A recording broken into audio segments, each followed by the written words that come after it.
Here now, Don Quixote.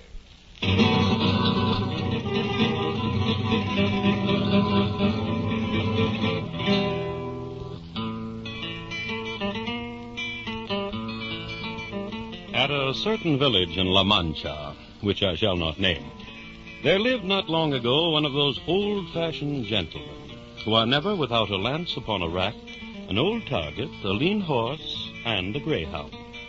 His whole family was a niece, not 20, and a housekeeper, something turned of 50. His diet consisted more of beef than mutton, with minced meat on most nights, lentils on Fridays, eggs and bacon on Saturdays, and a pigeon extraordinary on Sundays. There was also a man that served him in the house and in the field and could saddle a horse. The master himself was nigh 50 years of age, of a hale and strong complexion, lean-bodied and thin-faced, an early riser, and a lover of hunting. Some say his surname was Quijada, or Quesada. However, we may reasonably conjecture he was called Quijada, meaning lantern jaws, though this concerns us but little, provided we keep strictly to the truth in every point of this history. Well, the truth is that my master has been spending his time in reading books of knight-errantry, which he does with application and delight. He often disputes with the curate of the parish, a man of great learning. Tell me, good curate, who was the better knight, Palmerin of England or Amadis de Gaul? Tell me, which? I could not say. You could not say? You, a man of learning? My friend, I fear for you. Fear for me? By sleeping little and reading much, the moisture of your brain is exhausted to such a degree that you seem to have lost the use of reason. True, my head is full of nothing but enchantments, of quarrels, battles, challenges, wounds, complaints, amours, torments, and abundance of stuff and impossibilities. All these fables and fantastical tales which you read have come to seem the most authentic histories. And so they are, curate. So they are. My poor old friend. What's more, I intend to engage in such undertakings myself. What say you? It is necessary for the increase of my honor and the service of the public for me to turn knight-errant. My friend, you are mad. I shall roam through the whole world, armed, head to foot, and mounted on my steed in quest of adventures. Your brain is addled. I shall redress every manner of grievance and expose myself to danger on all occasions. And at last, after a happy conclusion of my enterprises, I shall purchase everlasting honor and renown. The first thing he did was to scour a suit of armor that had belonged to his great-grandfather, and had lain, time out of mind, carelessly rusting in a corner. Next, he went to view his horse, whose bones stuck out like the ribs of a burst wine cask. Oh, what a fine beast he is. But somewhat thin. Thin? Neither Alexander's Bucephalus nor the Cid's Babietha could be compared to him. But he must have a new name. A new name, master? I have been 4 days considering what name to give him. There is no reason why a horse owned by so famous a knight as myself, and withal so excellent in himself, should not be distinguished by a particular name. True. It should be a good big name, such a one as should fill the mouth. What name have you found? I have devised many names. I have rejected, changed, liked, and disliked, and I have concluded to call him Rocinante. Rocinante? A name, in my opinion, both lofty-sounding and significant. Rocinante. Rocinante.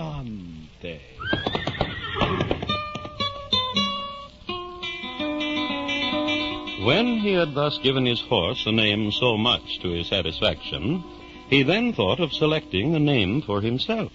A name for yourself? And I have chosen it, curate, but not satisfied with the bare appellation, have added to it the name of my country. What is your new name?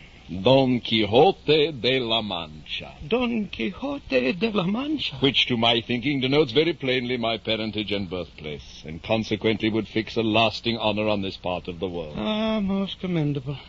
And now I want nothing but A lady. Yes, it is. A lady? A lady on whom I might bestow the empire of my heart. But my friend... I am sensible that a knight-errant without a lady is a tree without fruit or leaves. Yes, but you don't... Should I, by good or ill fortune, chance to encounter some giant, as 'tis common in knight-errantry, and happen to lay him prostrate on the ground, transfixed with my lance, would it not be proper to have some lady to whom I may send him as a trophy of my valor? And have you selected this fortunate lady? Near here dwells a likely country lass, for whom I have had formerly a sort of inclination. Oh, she's never heard of my inclination or regarded it in the least. Her name? Aldonza Lorenza. Oh, I know the girl. Yes, I have studied to find her out a new name, one which might have some affinity with her old name, and yet at the same time sound somewhat like that of a lady of quality or a princess. And you have found such a name? Aye, 'tis Dulcinea del Toboso. Dulcinea? With the addition of del Toboso from the place where she was born. It is a name, in my opinion, both sweet, harmonious, and extraordinary. Dulcinea del Toboso.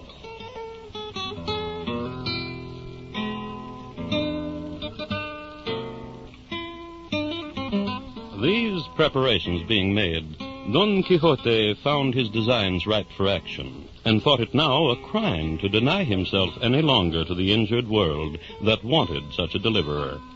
So, one morning before day, in the greatest heat of July, with all the secrecy imaginable, he armed himself head to foot, laced on his ill-contrived helmet, braced on his target, grasped his lance, mounted Rocinante, and sallied out into the world. But Don Quixote had not gone far ere a terrible thought alarmed him. The honor of knighthood has not yet been conferred upon me. Therefore, according to the laws of chivalry, I neither could nor ought to appear in arms against any professed knight. Oh, Rocinante, oh! I must ponder this matter. There is some manner of arranging such a thing. But what? I have it. I shall be dubbed a knight by the first person I meet. That will settle the matter. So be it. Proceed, Rocinante, proceed.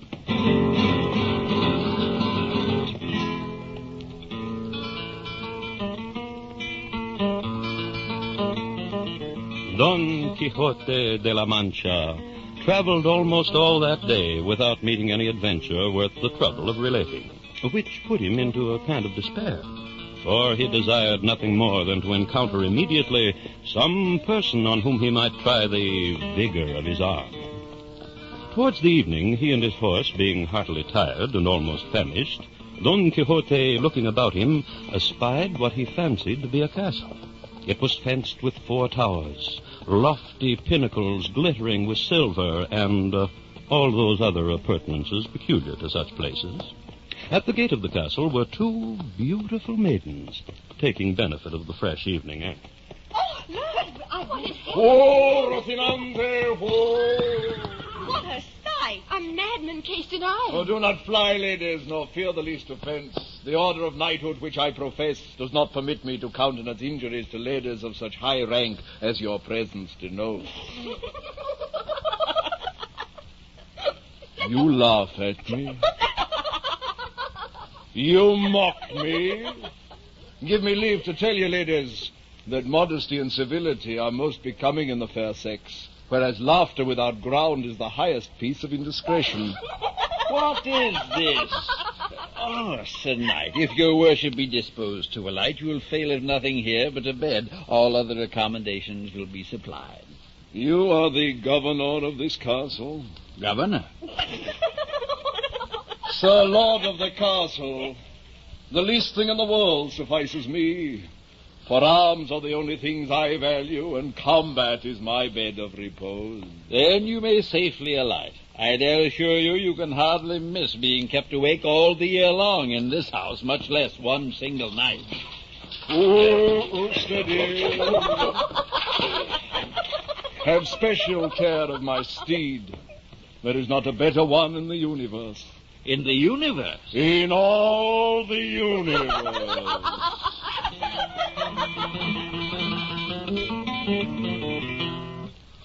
While Don Quixote was at supper, he was vexed by the thought that he was not yet dubbed a knight, for he fancied he could not lawfully undertake any adventure till he had received the order of knighthood. So, as soon as he had done eating, he called his host and threw himself at the innkeeper's feet. O most valorous governor of this castle, I will never rise from this place till you have graciously vouchsafed to grant me a boon. A boon? What boon? Oh, noble sir, the boon which I beg is this. Tomorrow you will be pleased to bestow the honor of knighthood upon me. Knighthood? But I can't. This evening, as is required, I will watch my armor in the chapel of your castle. Chapel? But And then in the morning you shall grant my boon as I passionately desire, so that I may be duly qualified to seek out adventures in every corner of the universe, to relieve the distressed according to the laws of chivalry and the inclinations of knights-errant like myself. Oh, you were to be highly commended for your choice of such an employment.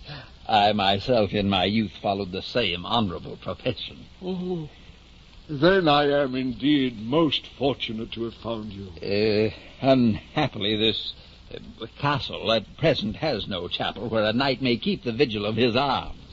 No chapel? What place would you suggest? Well, why not the courtyard of this castle? An excellent place. So be it. In the morning all necessary ceremonies shall be performed, so that you may assure yourself you will be dubbed a knight. As much a knight as any in the world could be.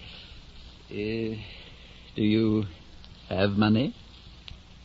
Not so much as a coin. Most unfortunate. Oh, I have never read in any history of chivalry that a knight-errant ever carries money about him. Now, there you are mistaken. You may rest assured that the knights had their purses well lined to supply themselves with necessaries, and carried also with them a small box of salves. Salves?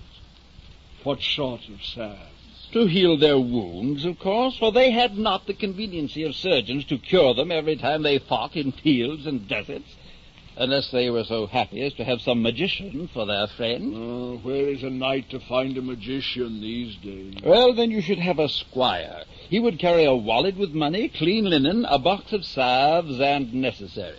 Oh, you're right. I must find myself a squire. Yes, but now you must prepare for the night. Let me assist you to your feet. Oh, sir, your armor. I shall spend the night in your courtyard, watching my arms and armor, and thinking of the morning.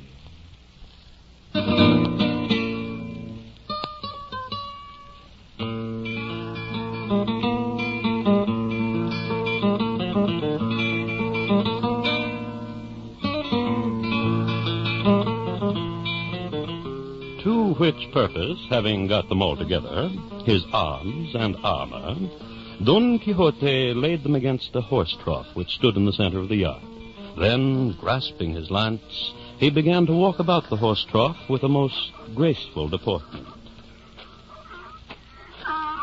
Unfortunately, in the night, one of the carriers who lodged at the inn came out to water his mules, which he could not do without removing the arms away from the trough. O thou whoever art, What say you? rash knight that lays hands on the arms of the most valorous knight-errant that ever wore a sword, take heed. Who are you? I can't see. Do not audaciously attempt to profane my arms with so much as a touch, lest instant death be thy reward. From your words, I'd say you're a madman.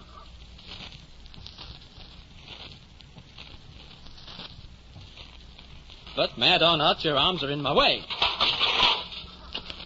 Now I can water my mules. Assist me, Lady Dulcinea. Assist me in this, the first opportunity that offers itself to your faithful slave. This, my first trial of valor. Soul!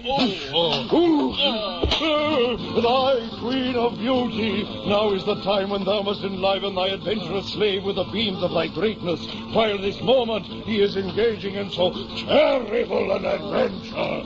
Soul! I have defeated the villain.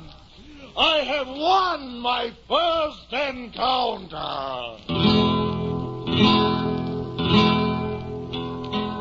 But other carriers, seeing their comrade thus used, though they were afraid to come near, gave the knight such a volley of stones that he was forced to shelter himself as well as he could under the covert of his tongue.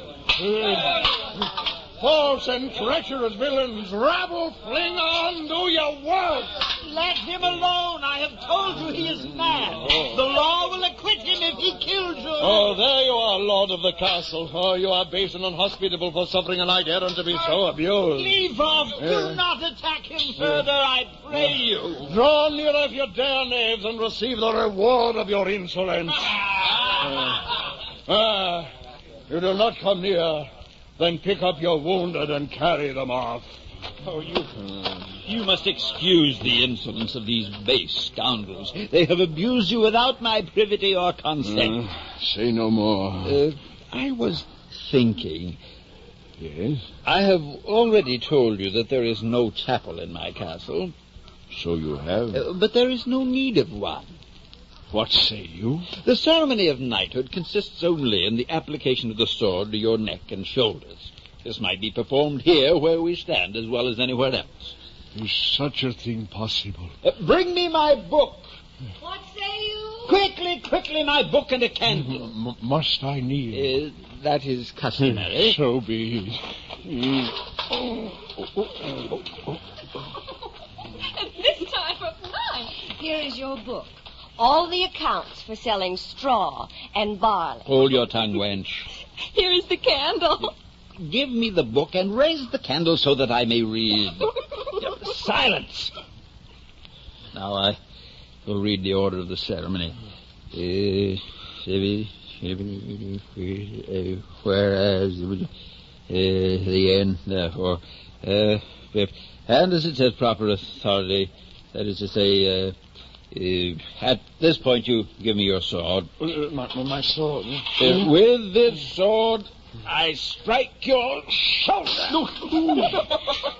Here, wench, take the sword and buckle it about the knight's waist. Yes, master. You are kind, my lady. Heaven make your worship a lucky knight and prosper you wherever you go. Aye, Sir Knight, and you must go quickly. Assist me to my feet. I will take the field in quest of adventure. Bring me my lance, my helmet, my horse.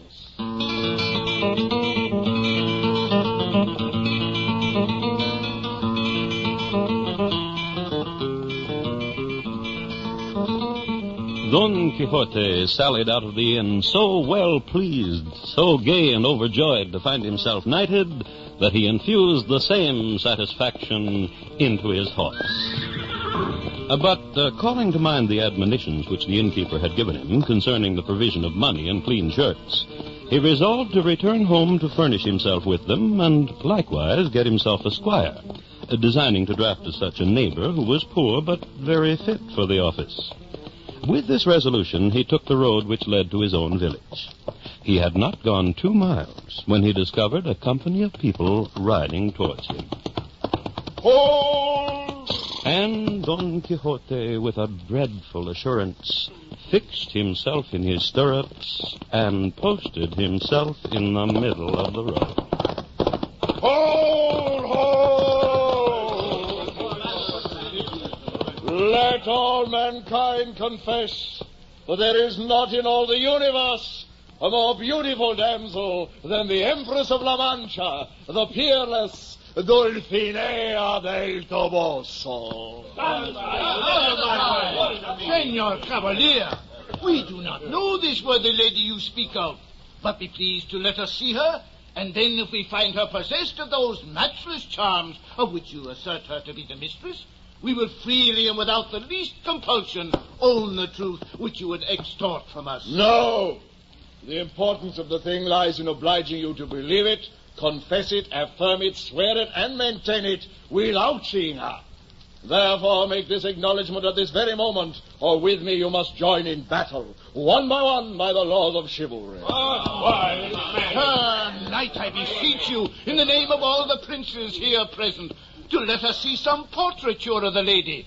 And though her picture should represent her to be blind of one eye, we shall be ready to say in her favor whatever your worship desires. Blind of one eye, you infamous scoundrel! We are peaceful merchants from Toledo. Merchants! Oh, you shall severely pay for the horrid blasphemy which thou hast uttered against the beauty of my lady. Draw your swords, villains, and prepare to fight.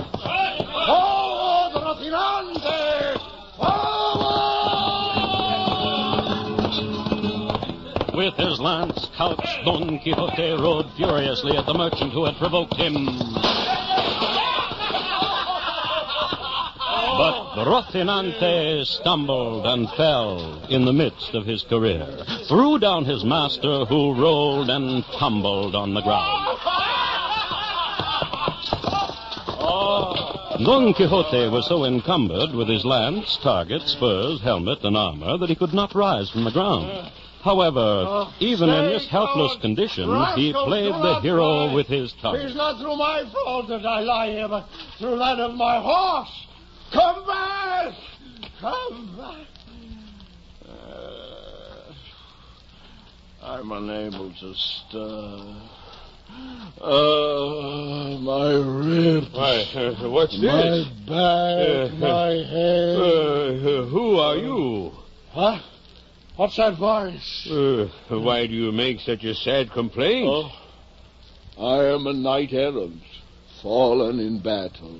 But, you have the voice of my neighbor, Master Quixote. I am Don Quixote de la Mancha. Oh, Master, how did you come to such a predicament? I have had an encounter with scoundrels, villains who worked magic to place me in this condition. Come, Master, I will set you on your feet.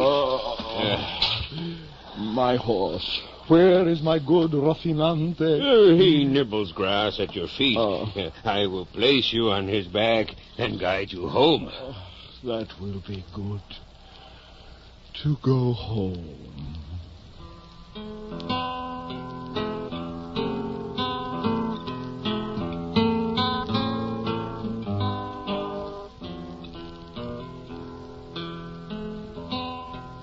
Don Quixote was so bruised and mortified that he could hardly sit upon his horse. He reached home after sunset, and after having his bruises attended to, was put to bed. His housekeeper fed him and left him to his repose. Oh, wise curate, 'tis those cursed books of errantry which the master used to be always poring upon. They have brought him to this sad condition. These books of disadventure must be burned. He would read them for 40 hours together, and then draw his sword and start fencing against the wall. On the morrow they shall be condemned to the flames. There are 100 large volumes and a good number of small ones. None will be spared. Good. But what will happen when my master looks for them? We will stop up the door of the room where the books were kept. That will put an end to all of this knight-errantry.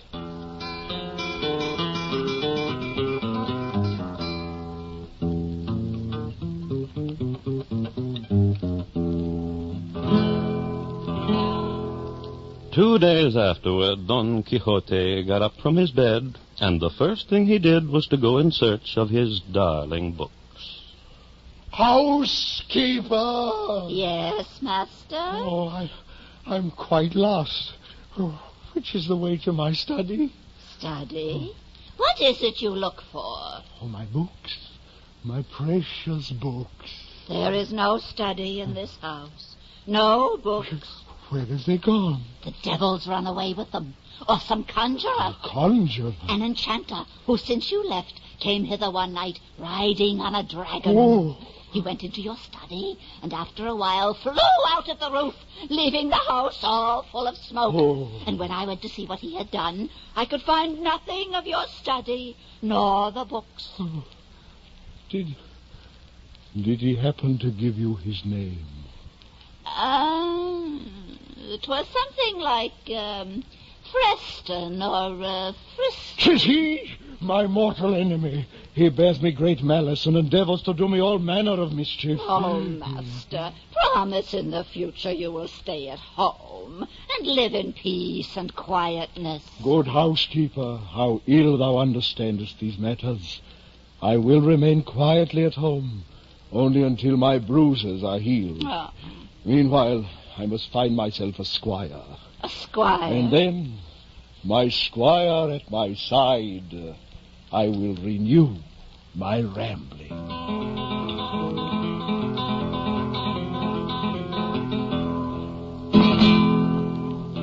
Don Quixote earnestly solicited one of his neighbors to be his squire.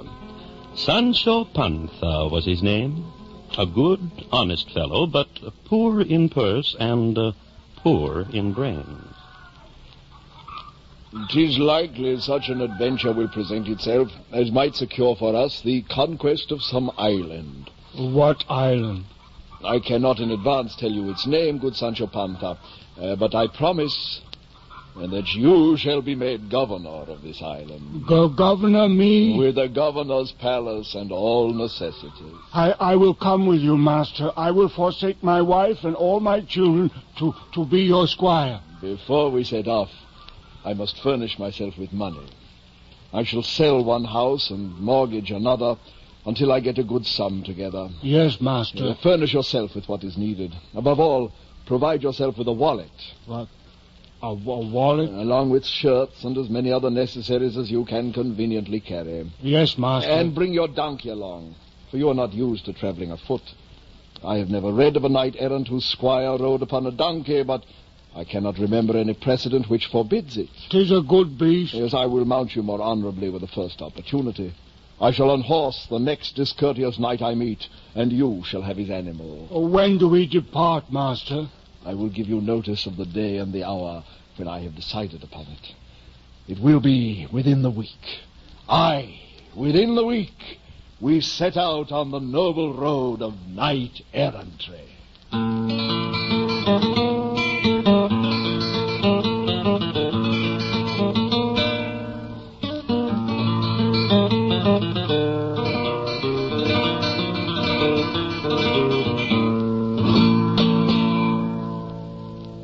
The NBC Theater is bringing you a dramatic version of Cervantes' novel Don Quixote. Now, to comment on this work, here is the noted Broadway producer-director, Miss Margaret Webster, speaking from New York.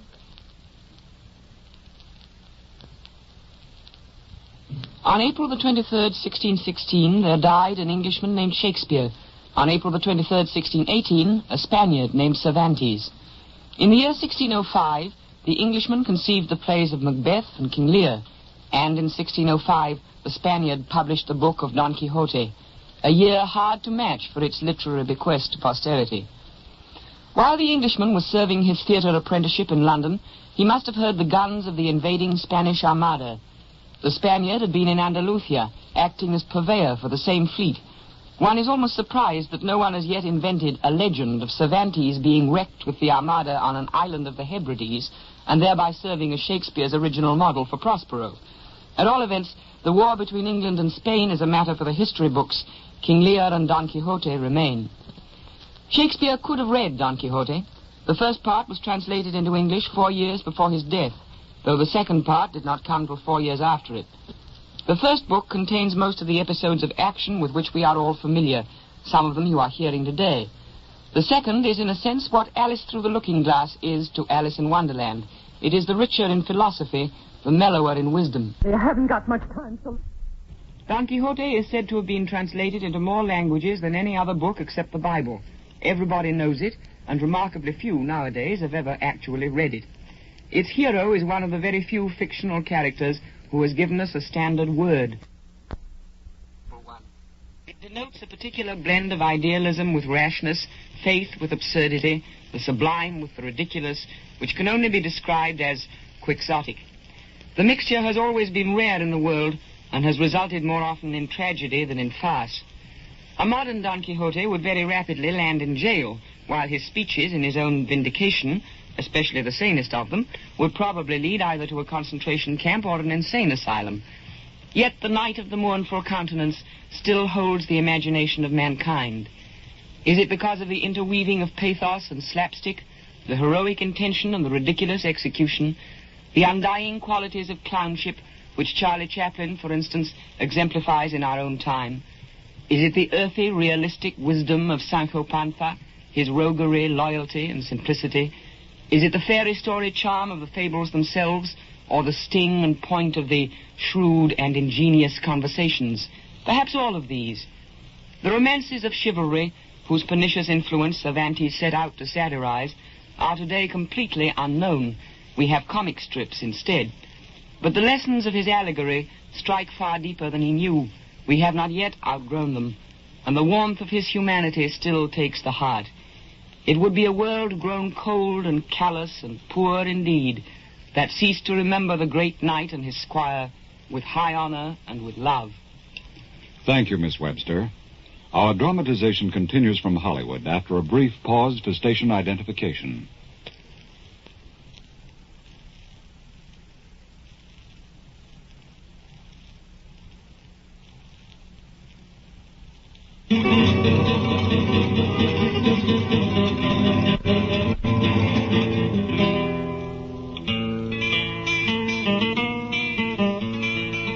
Late that same week, Don Quixote one night, not so much as suspected by anybody. They made such haste that by break of day they were jogging down the road which crossed the plains of Montiel. I beseech your worship, Sir Knight-errant. What is it, my squire? Be sure you don't forget what you promised me about the island. For I dare say I shall make shift to govern it, let it be ever so big.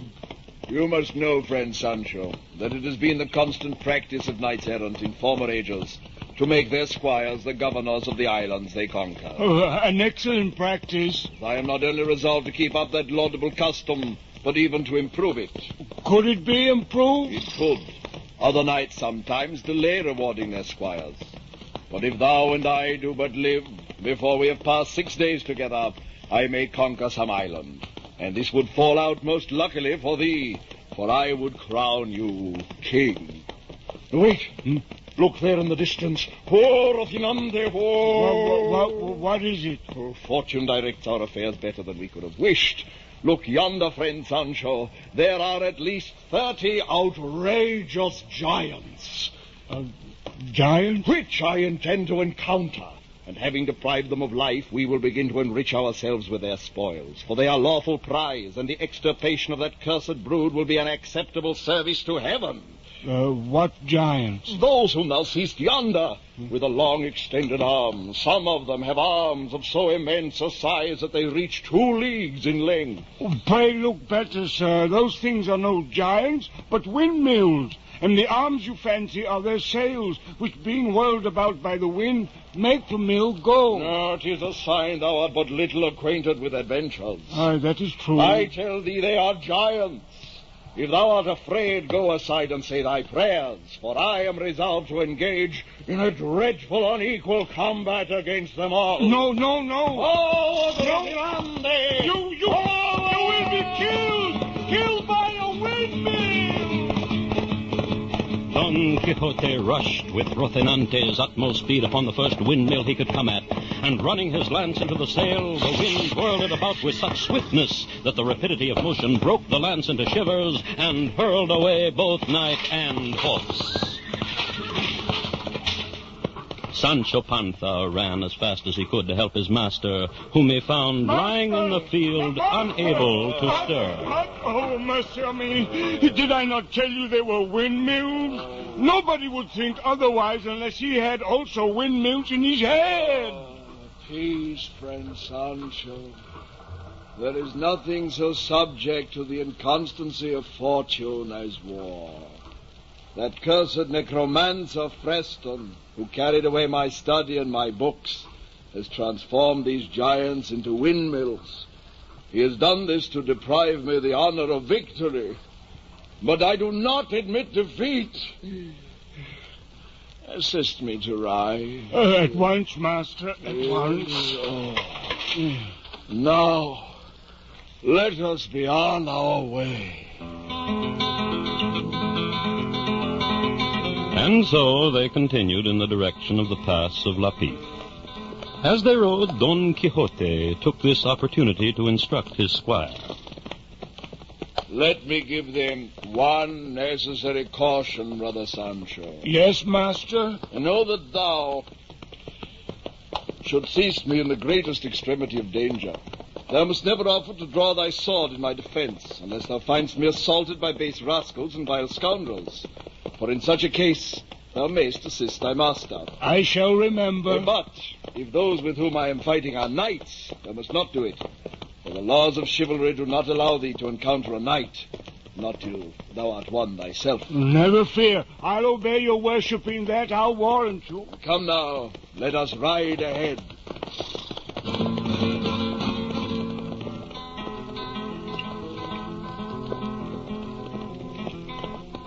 Halt, Rocinante, halt!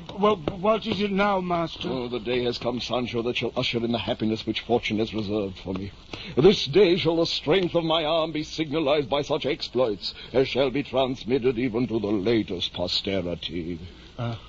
I do not understand a word of this.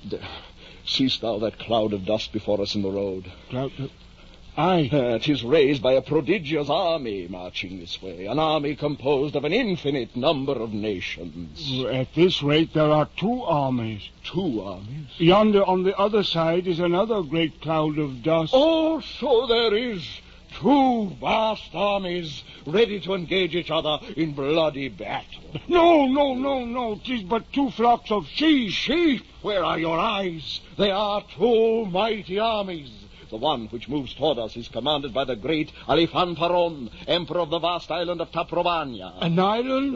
The other army is commanded by his enemy, Rentapolin, king of the Garamantians. And why, good master, are they going to do battle? Oh, the occasion of their quarrel is this. Alifanfaron is in love with Pentapolin's daughter, but the father refuses to give her in marriage. Good for him. I will stand by him and help him all I may. I commend thy resolution. Listen. Aye, 'tis their trumpet sounding that ye hear, their drums beating. 'Tis a sound strangely like the bleating of many sheep. 'Tis thy fear which disturbs thy senses. Withdraw to some place of safety, friend Sancho, while I go to join in the battle. No, I swear 'tis nothing more than 2 large flocks of sheep. I shall rush like a thunderbolt into the midst of battle. No. Forward, Rocinante! No. Come back! Thou art going to do battle against nothing but 4 harmless sheep. Come back! And Don Quixote did in truth charge the sheep with such gallantry and resolution that they were put to flight in an instant. Seeing their sheep go to wrack, loosed their slings and began to play Don Quixote with stones as big as their fists. 2 of these buried deep in the middle of his body and sent the good knight spilling off his steed. Master, are you killed? This comes of not taking my counsel. Did I not tell you 'twas only a flock of sheep? Friend Sancho, no, 'tis an easy matter for necromancers to change the shapes of things. That malicious enchanter Freston did this to deprive me of the glory which he saw me ready to acquire. 'Tis not possible. If thou wilt not believe me, follow the supposed sheep at a distance, and thou shalt soon see them resume their former shape. I will do so at once. Now stay, do not go yet. I want thy assistance. Yes, good master. Raise me to my feet. So. Better success will soon follow our past calamities. I trust so. Or learn of me that one man is no more than another if he do no more than what another does. All these storms and hurricanes are but arguments of the approaching calm. God's providence will not fail us. Come, let us retrieve our steeds and be on our way.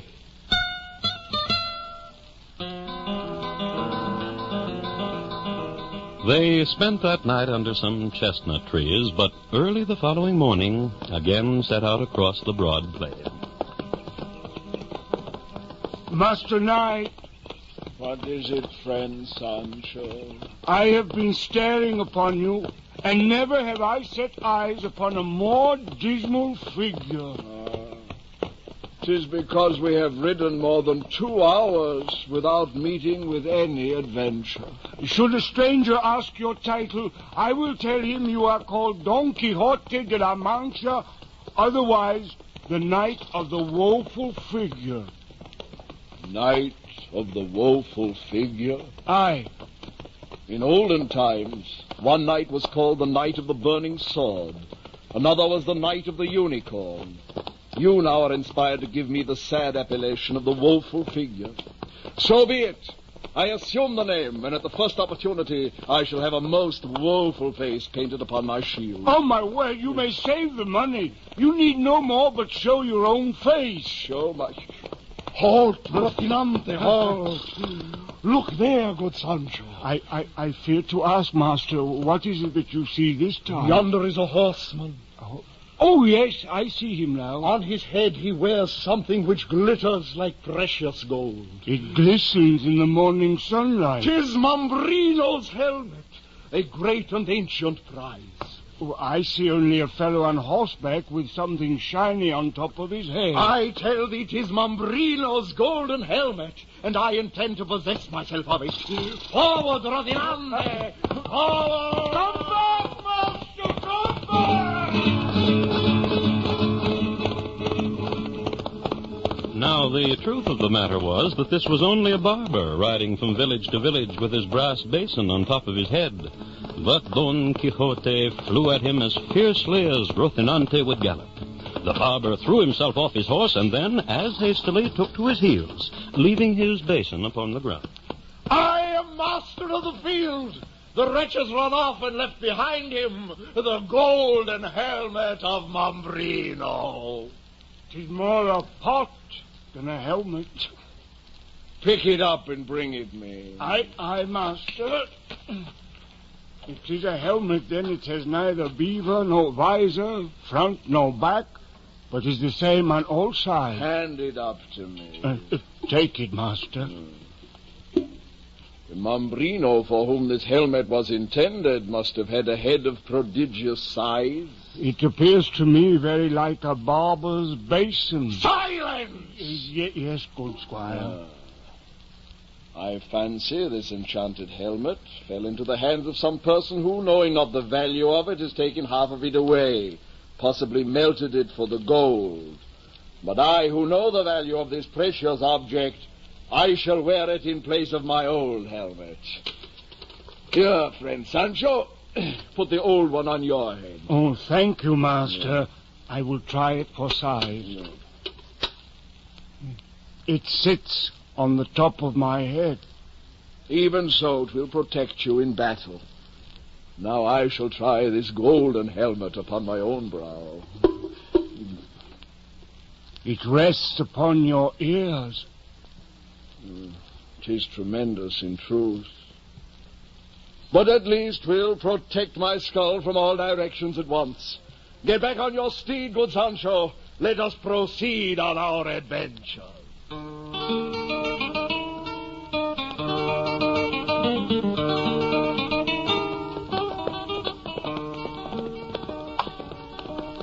Good master. What now, friend Sancho? Must we continue on our way across the countryside? Aye, we must seek new and more dangerous exploits. More dangerous? That is my purpose.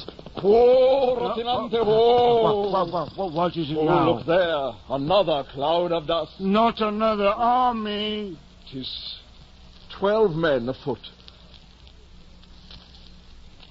trudging on the road, all in a row, one behind the other like beads upon a string. They're linked together by the neck to a huge iron chain, and then manacled besides. Guarded by 2 horsemen armed with carbines. And 2 others afoot with swords and javelins. Oh, this is a sorry sight. Methinks they are a gang of wretches hurried away by main force to serve the king in his galleys. If this be so, they come within the verge of my office, which is to hinder violence and oppression and succor all people in misery. Aye, but they are... I must look into this.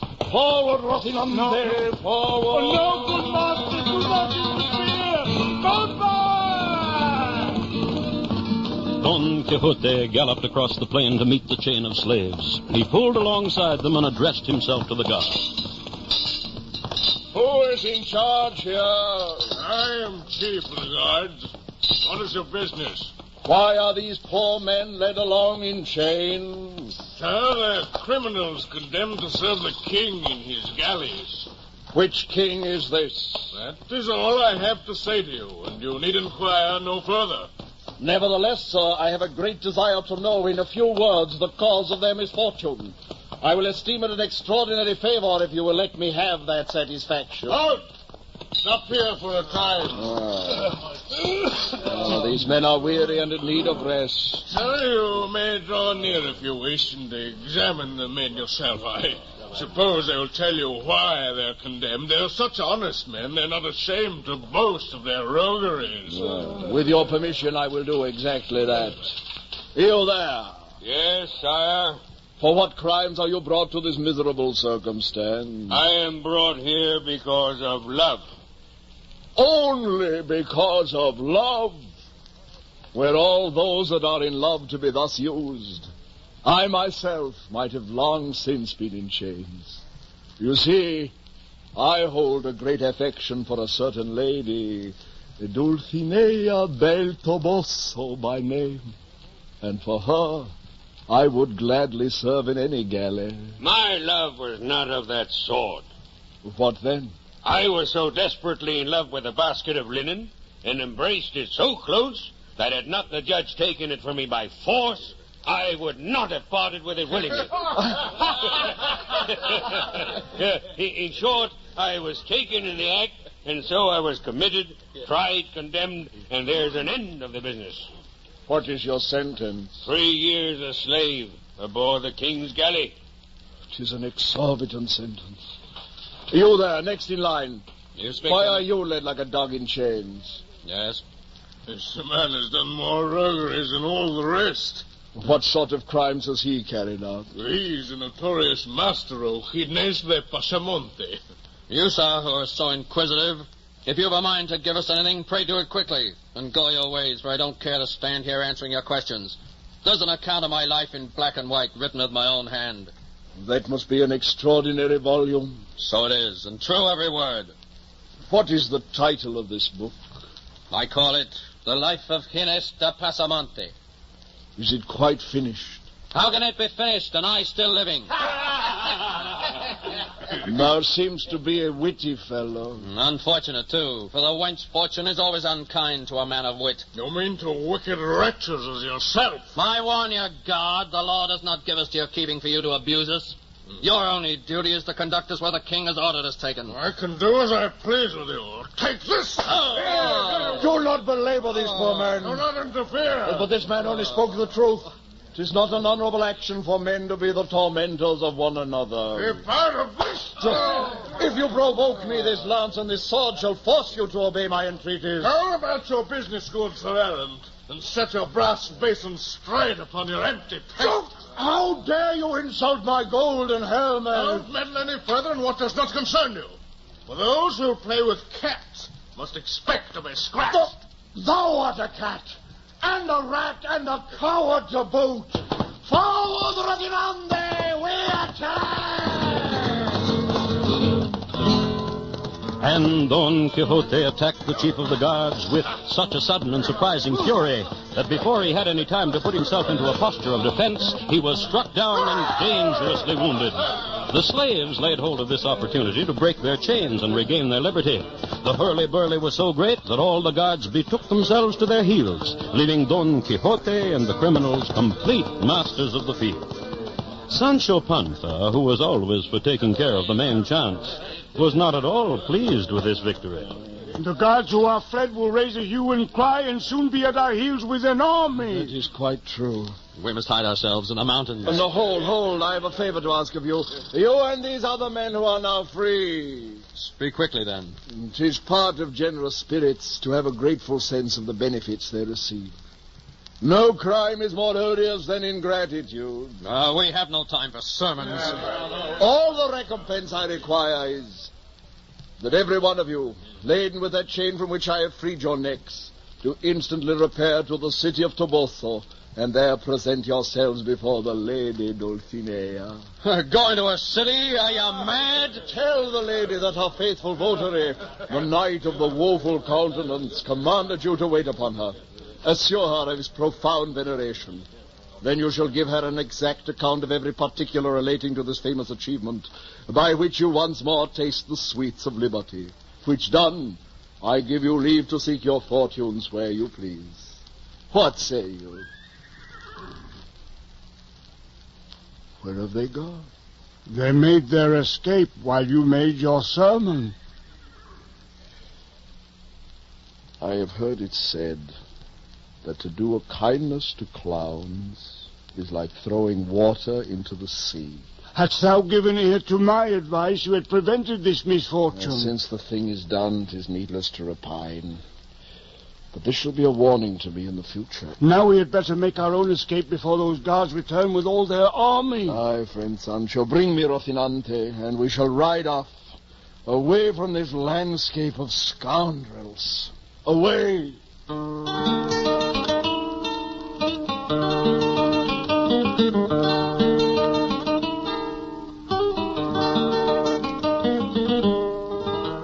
'Twas night before our two heroes got to the middle and most desert part of the landscape. They took up their lodging among a number of cork trees. But fortune, which contrives all things as she pleases, directed the master rogue Inés de Pasamonte to this very spot, and while poor Sancho lay snoring, spirited away his darling beast. My beast is gone. Good morning, friend Sancho. My poor little beast is stolen. Oh, 'tis a handsome morning. In the future, I will have to travel on foot. No, that will not be necessary. I shall give you a note to my housekeeper. To what purpose? There are 5 donkeys at home. My housekeeper, at my demand, will present you with 3 of them. 3 of them? Yes, you will take Rocinante this very morning and ride back to my residence. What of yourself? I will remain here in meditation till you return. Write the letter at once. I will be off. I will write it all in good time. But first... What are you thinking, good knight? I can tell there is something on your mind. I see it in your eyes. I have had a sudden thought. There is a second letter I will write. Give me pen and parchment. I have them here in my pouch. Yes, I'm going to write to my lady, the exquisite Dulcinea del Toboso. And you will place my letter in her delicate hand. Oh, gladly. Here is the parchment and the pen. Place your wallet upon my knees, and I will use it as a desk. So? When I am finished, I will read it to you, so that you may carry it as well in your head as in your pocketbook, in case you should have the ill luck to lose it on the way. For so cross is fortune to me that I fear every accident. I will deliver it safe enough, I warrant you. But 'tis folly to think I can get it by heart. Alas, my memory is so bad that many times I forget my own name. But yet, for all that, read it out to me, I beseech you, for I've a hugest mind to hear it. I dare say 'tis as fine as though 'twere in print. Well, then, listen. Don Quixote de la Mancha to Dulcinea del Toboso, high and sovereign lady. He that is stabbed to the quick with the poniard of absence, and wounded to the heart with love's most piercing darts, sends you that health which he wants himself. Sweetest Dulcinea del Toboso, if your beauty reject me, if your virtue refuse to raise my fainting hopes, if your disdain exclude me from relief, I must at last sink under the pressure of my woes, though much inured to sufferings. For my pains are not only too violent, but too lasting. My trusty squire Sancho will give you an exact account of the condition to which love and you have reduced me. Too beautiful ingrate. If you relent at last and pity my distress, then I may say I live and you preserve what's yours. But if you abandon me to despair, I must patiently submit, and by ceasing to breathe, satisfy your cruelty and my passion. Yours till death, the Knight of the Woeful Figure. I never heard finer words in my born days. There is no kind of thing in the world but what you can turn your hand to it. If a man would be qualified for the life of knight-errantry, he should have some knowledge of everything. Aye, some knowledge of everything.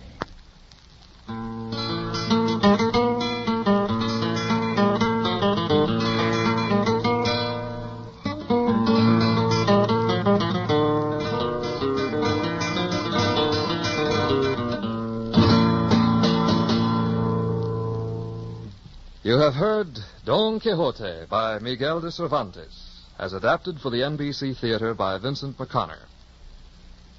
Be with us next week at the NBC Theater, 1 hour later over most of these stations, for a first radio dramatization of Henry Fielding's rousing novel, Jonathan Wild, and the following week for Voltaire's Candide. These broadcasts of the NBC Theater are sponsored by the National Broadcasting Company as part of a college-supervised course in world literature. If you wish to increase your own knowledge and appreciation of the great novels and novelists, we suggest that you write for full information on these correspondence courses.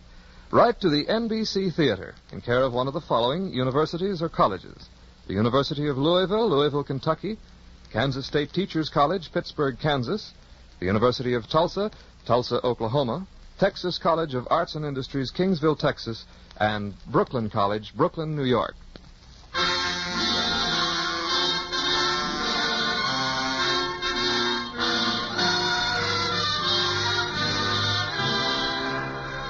In today's cast, Don Quixote was portrayed by Hans Conried.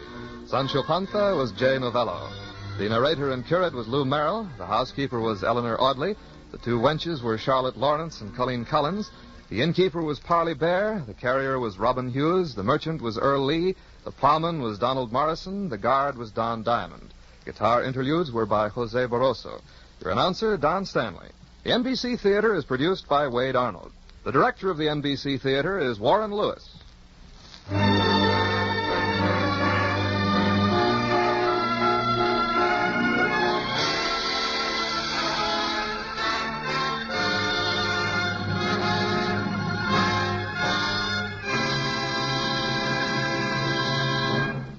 This program came to you from Hollywood. Margaret Webster's commentary was transcribed. 3 chimes mean good times on NBC. The very best in drama is yours tonight when Theater Guild on the Air presents the gripping play, There Shall Be No Night. Recreating their original roles will be the stage notables Alfred Lunt and Lynn Fontanne. Listen to Lunt and Fontanne tonight on Theater Guild on the Air. And a reminder, Charlie Wilde makes his debut this afternoon on NBC. This is NBC, the National Broadcasting Company.